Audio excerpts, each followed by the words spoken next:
Menopause में हमेशा last में ही मेनोपॉज का जो है स्थान आता है।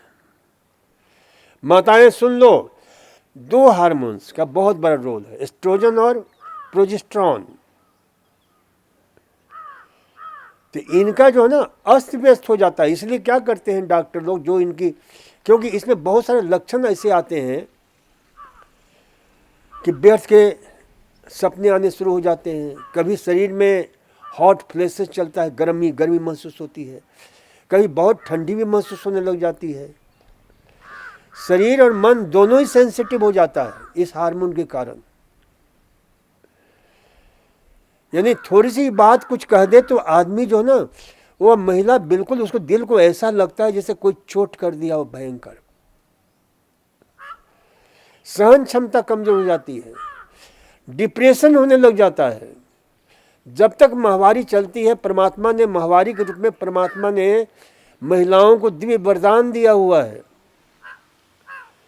ये रिसर्च हुआ है कि जब तक माहवारी चलती है तब तक उनका लिपिड प्रोफाइल बिल्कुल सही रहता है, और जहाँ माहवारी बंद होती है लिपिड प्रोफाइल डिस्टर्ब होने लगता है, कोलेस्ट्रॉल बढ़ने लग जाता है, एलडीएल बढ़ जाता है, वीएलडीएल बढ़ जाता है, ट्राइग्लिसराइड बढ़ जाता है, एचडीएल कम होने लगता है, जो हृदय हितैषी है और दिल का, दिमाग का दिली दोस्त है। दिल का दिली दोस्त है, दिमाग का हृदय हितैषी, दिमाग का हितैषी एचडीएल, यानी दिमाग के लिए बहुत जरूरी है। क्योंकि ये शरीर में व्यर्थ के कचरा जो एलडीएल होता है ना, उसको कान पकड़ करके ले जाता है लीवर में, उसको रिसाइकल करने के लिए। तो एचडीएल बहुत जरूरी होता है, वो कम होता है। आपके जो है ना, जब तक माहवारी चलती है तो डिप्रेशन से महिलाएं ग्रस्त नहीं होती हैं। जहाँ माहवारी खत्म हुआ तो व्यर्थ के विचार, नेगेटिव थिंकिंग, बहुत सारे उल्टा पुल्टा सोचने की जो है ना, हृदय रोग उनमें नहीं होता है। ये भी देखो, माहवारी बहुत बड़ा वरदान है। जब तक माहवारी चलती है तब तक महिलाओं को हृदय, माहवारी बंद हुआ कि हृदय रोग से ग्रस्त होने लगती हैं, डिप्रेशन होने लगता है, ओस्टियोपोरोसिस होने, हड्डियां कमजोर हो जाती हैं, हड्डियां भुरभुरी होने लग जाती हैं। आपके सपने अजीब विकृत से आने लगते हैं, जैसे कि पहाड़ से नीचे गिर रही हैं, कोई पीछा कर रहा है, कुछ इस प्रकार के सपने। ये सब जो ना उस हार्मोन की करतूत होती है, अस्त व्यस्त हो जाता है, कम हो जाता है। तो डॉक्टर लोग क्या करते हैं, आपके HRT देते हैं, हार्मोन रिप्लेसमेंट थेरेपी। तो हमने बड़े रिसर्च किया, काफ़ी हमने रिसर्च पेपर पढ़े पूरे विश्व के, और 2 हमने नेचुरल HRT की खोज की मैंने। पहला HRT है सोयाबीन का छाछ, सोयाबीन की दही, टोफू, जो जबरदस्त काम करता है। सोयाबीन की दही कैसे बनाओगे आप, ये आपको हम तरीका बता देते हैं। जिनको लिखना है उठकर बैठ करके लिख लो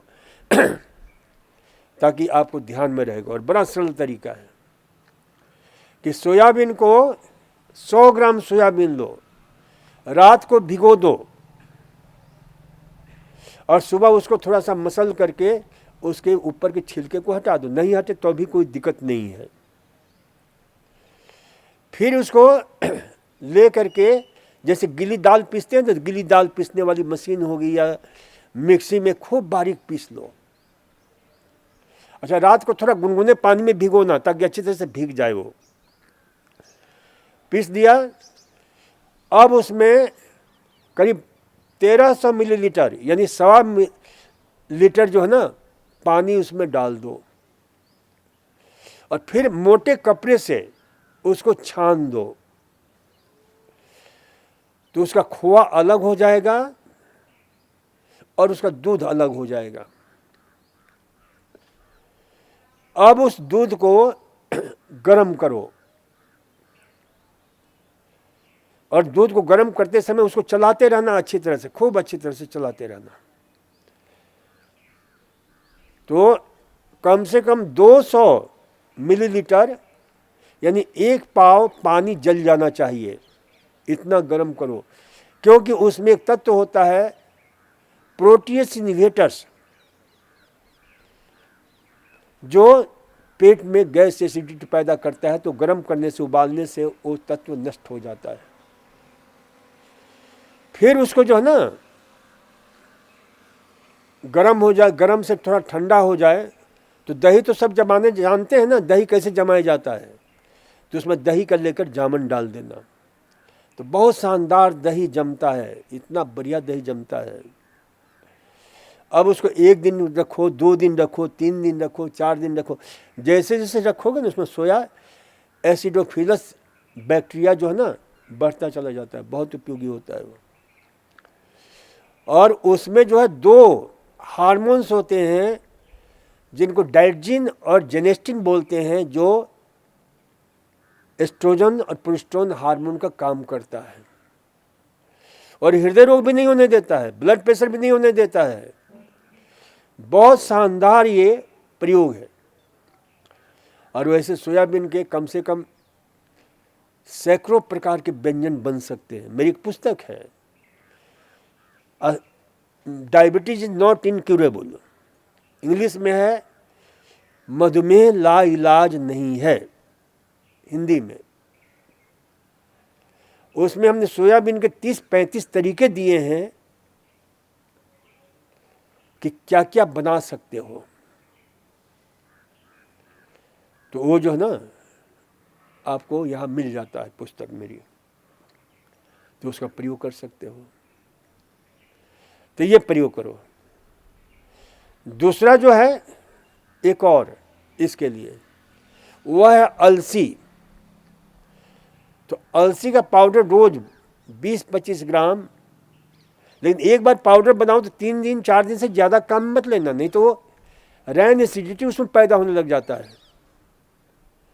और उसको मक्खन मलाई रहित दही में मिला करके खूब अच्छी तरह से फेंट करके, और फिर उसको रोज़ खाया करो। उसमें स्वादिष्ट बनाना है तो उसमें शहद डाल दो, तो वह जो है नेचुरल एस्ट्रोजन, क्योंकि उसमें अलसी में जो ना बहुत ही शानदार एक तत्व होता है जो एस्ट्रोजन हार्मोन का काम करता है।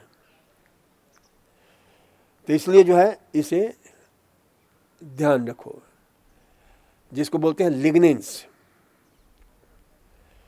तो लिग्निन जो है ना एस्ट्रोजन हार्मोन है। तो